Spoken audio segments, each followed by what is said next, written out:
capital, Islamabad. Dr. Ahmed, if this amendment to the Constitution does go through, it would significantly strip the President of his sweeping powers. Why is this bill being introduced now, and what's the thinking behind it?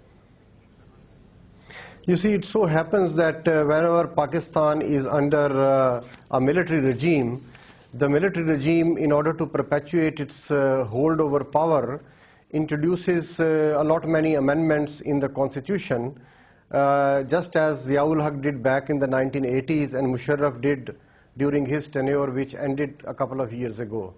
Now, what this Constitutional Reforms Committee has done, it has proposed 18th Amendment to the Constitution, which includes nearly 100 provisions. 26 of them are very important, including what you talked about, the presidential power to dismiss the elected government.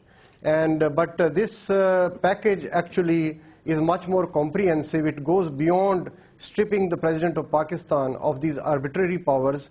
It ensures provincial autonomy, judicial autonomy, and it effectively strengthens parliamentary democracy in the country. I mean, you made an interesting point there about the army. I mean, the army in Pakistan is probably the most powerful of all the institutions there. I mean, where does this amendment leave the military, and how concerned will they be about these constitutional reforms?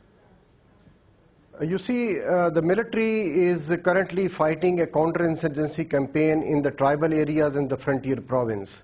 And even otherwise, General Kayani, the head of the Pakistan Army, has been least interested in interfering in domestic political affairs. Even otherwise, the international community expects Pakistan to march ahead on the democratic course. So all of these powers basically inhibit the military, which has traditionally shown quite an interest in interfering in internal politics and dominating the foreign policy domain. So the military is not in a position to have that kind of a clout or show some interest in managing the civilian affairs.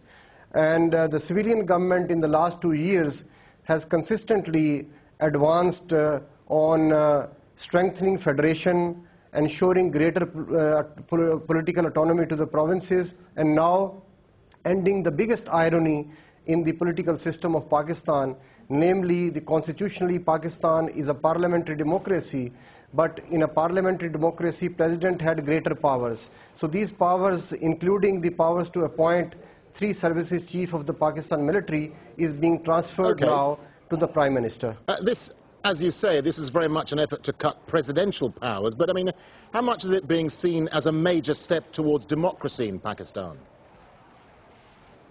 Well, you see, Pakistan is a strong federation, and provinces from Balochistan to the frontier and Sindh provinces have been demanding autonomy, especially in areas of tax collection, revenue generation, domestic and foreign borrowing.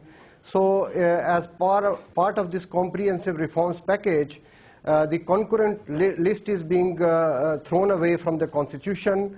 The name of the frontier province, which was a geographical expression, is being changed into Khyber Pakhtunkhwa, which reflects the ethnic composition of the province.